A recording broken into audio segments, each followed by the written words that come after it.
Dasturimizda energetika mavzusi.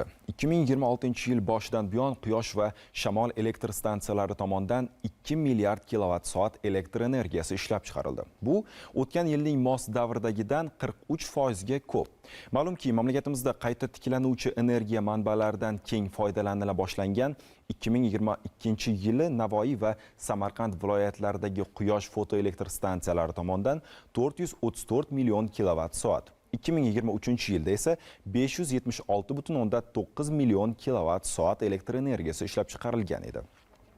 2024-yili 9 ta quyosh va bitta shamol elektr stansiyasi tomonidan ishlab chiqarilgan jami elektr energiyasi hajmi 4 milliard 860 million kilovatt-soatni tashkil qilgan bo'lsa, 2025-yilda barcha quyosh va shamol elektr stansiyalari tomonidan ishlab chiqarilgan elektr energiyasi hajmi 10,5 milliard kilovatt-soatga yetdi.